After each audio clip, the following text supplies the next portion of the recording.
नमस्कार दोस्तों, आज आपको एक रोचक ट्रेंड के बारे में बताएंगे। दोस्तों, खून निकलवाकर लोग गिफ्ट कर रहे हैं ब्लड पेंटिंग और तमिलनाडु सरकार ने इस पर बैन लगा दिया है। आखिर क्यों बढ़ रहा है इसका क्रेज, आइए हम आपको एक्सप्लेन करते हैं। दोस्तों, तमिलनाडु सरकार ने खून से बनी पेंटिंग पर रोक लगा दी है। इसकी वजह राज्य में ब्लड आर्ट के चलन में तेजी को बताया जा रहा है। राज्य सरकार ने सेफ्टी कंसर्न से यह फैसला लिया है। चेन्नई के 20 साल के गणेशन की दोस्त ने पिछले साल 10 दिसंबर को बर्थडे था। गणेशन अपनी गर्लफ्रेंड को कोई यूनिक गिफ्ट देना चाहते थे। दोस्तों, तमिलनाडु के हेल्थ मिनिस्टर एम.ए. सुब्रमण्यम ने चेन्नई में अचानक खून से पेंटिंग बनाने वाली एक स्टूडियो में पहुंच गए। यहां पर पेंटिंग के लिए रखे गए ब्लड की शीशियों और नीडल्स को देखकर वो हैरान हो गए और उसी वक्त वो खून से पेंटिंग बनाने वाले स्टूडियो पर बैन लगाने का ऐलान कर दिया। मंत्री ने कहा कि कोई व्यक्ति या संस्था खून से पेंटिंग बनाए पाया गया तो उसके खिलाफ आपराधिक कार्रवाई की जाएगी। सुब्रमण्यम ने यह भी कहा कि ब्लड आर्ट एक दंडनीय अपराध है। ब्लड डोनेशन एक पवित्र कार्य है। ऐसे उद्देश्यों के लिए खून निकालना मंजूर नहीं किया जाएगा। प्यार और स्नेह दिखाने के कई और तरीके भी हैं, इनमें ब्लड आर्ट को शामिल नहीं किया जा सकता। जांच के दौरान यह भी पता चला कि स्टूडियो में ब्लड लेने की प्रक्रिया तय प्रोटोकॉल के अनुसार नहीं की गई थी। यहां एक ही नीडल यानी सुई कई लोगों के ब्लड निकालने में इस्तेमाल किया गया था। आम लोगों में कई तरह के इन्फेक्शन फैलने का खतरा काफी बढ़ गया था। आम लोगों को नहीं है खून निकालने की अनुमति।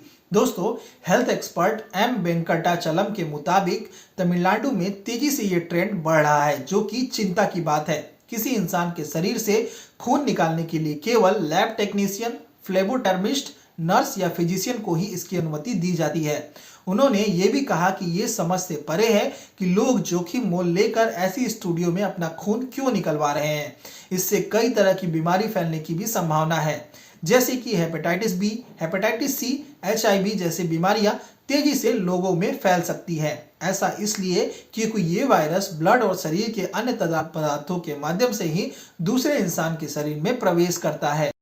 दोस्तों, ब्लड डोनर सबसे पहले पेंटिंग बनाने वाले स्टूडियो में जाते हैं जहां पे कि उनका ब्लड निकाला जाता है। उसके बाद खून की बोतलों में कुछ केमिकल मिलाकर इनसे कलाकारी की जाती है।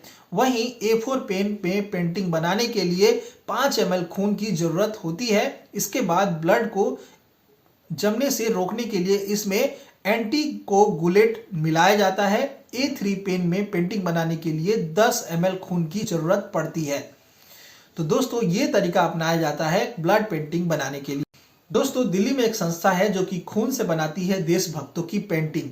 दिल्ली की एक संस्था शहीद स्मृति चेतना समिति अपने सदस्यों के द्वारा दान किए गए खून का इस्तेमाल देशभक्तों की पेंटिंग बनाने के लिए करती है। रविचंद्र गुप्ता नाम के रिटायर्ड स्कूल प्रिंसिपल ने इस संस्था की शुरुआत की थी। ये संस्था अब तक 250 से ज्यादा ब्लड पेंटिंग बना चुकी है। यहाँ बने ब्लड पेंटिंग देश भर के संग्रहालयों में रखे जाते हैं और इस संगठन के प्रमुख प्रेम शुक्ला का कहना है कि संगठन के सदस्यों से ब्लड लेने के लिए वह सभी नियमों और मापदंडों का पालन करते हैं। उनका कहना है कि लोगों में देशभक्ति जगाने के लिए ऐसा किया जा रहा है। प्रेम शुक्ला ने यह भी कहा कि तस्वीर खून से बनी हो तो लोग इससे अधिक रुचि लेते हैं। इसकी वजह यह है कि खून भावनाओं को पैदा करती है। दोस्तों, खून से लोग पेंटिंग क्यों बनवा रहे हैं? खून लोगों का ध्यान खींचने और वफादारी का सबसे अच्छा माध्यम है। एक इंटरव्यू में एक समाजशास्त्री ने बताया था कि खून लोगों का ध्यान खींचने का सबसे अच्छा बेहतर माध्यम है। भारत में खून को वफादारी का भी सबसे अच्छा मानक माना जाता है। इतना ही नहीं, महिलाओं ने भी अपने खून का इस्तेमाल करके इन पेंटिंग्स को बनाया है। दोस्तों, सन 2004 में चेन्नई में एक कराटा सिखाने वाले शख्स ने खून से एक जयललिता की पेंटिंग बनाई थी। इस पेंटिंग से जयललिता इतनी खुश हुई थी कि उन्होंने अपने इस पेंटर को अपने घर बुलाया था और एक जमीन का प्लॉट खरीदने के लिए उसे 80 करोड़ रुपए का वादा किया था।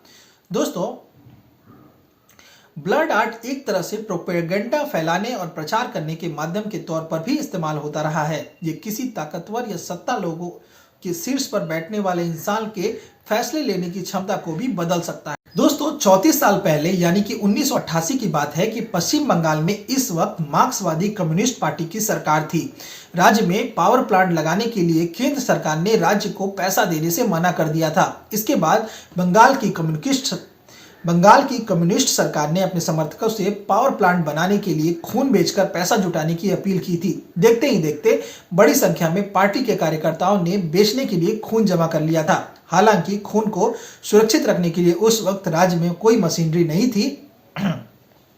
इस वजह से जमा किए गए खून को नष्ट करना पड़ा था। इस पावर प्लांट को बाद में बंगाल सरकार ने जापान से लोन लेकर पूरा कर लिया था। आज के समय भी ज्यादातर संगठन या राजनीतिक दल लोगों की सहानुभूति के लिए ब्लड डोनेशन कैंप लगाते हैं।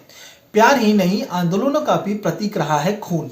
दोस्तों, 1980 में असम से एक आंदोलन शुरू किया गया था। इसका मकसद राज्य के तेल भंडार पर केंद्र सरकार के अधिकार का विरोध करना था।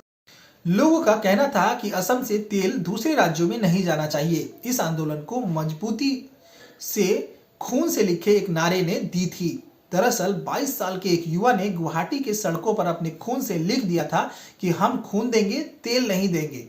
बाद में यह नारा आंदोलन में हिस्सा ले रहे लोगों की जुबान पर चढ़ गया था। ये एक इकलौता उदाहरण नहीं है जब खून आंदोलनों का प्रतीक बन गया हो। इससे पहले सन 1841 में अंग्रेजों के खिलाफ लड़ाई में लाला हुकुमचंद ने खून से पत्र लिखकर दिल्ली के मुगल सम्राट से मदद मांगी थी। लाला हुकुमचंद ने हरियाणा के झांसी के रहने वाले थे और हालांकि जल्द ही अंग्रेजों ने दिल्ली पर भी कब्जा कर लिया था। 15 नवंबर 1857 के ये पत्र अंग्रेजों के हाथ लग गया था। इसके बाद हुकुमचंद को फांसी के फंदे से लटका दिया गया था। इसी तरह कानूनों का विरोध करने के लिए और सरकार के सामने मजबूती से अपनी मांग उठाने के लिए खून से पत्र लिखे जाते रहे हैं। फरवरी 2022 में भारतीय सेना में आहिर रेजिमेंट की मांग के लिए बदाऊं के युवाओं ने भी खून से रक्षा मंत्री और प्रधानमंत्री को पत्र लिखा था। ये मामला भी खूब हाईलाइट हुआ था। तो दोस्तों, अगर आपको हमारा ये एक्सप्लेन अच्छा लगा तो कृपया हमारे इस वीडियो को लाइक करिएगा, हमारे चैनल को सब्सक्राइब करिएगा और अपने दोस्तों के साथ भी जरूर शेयर करिएगा। नमस्कार।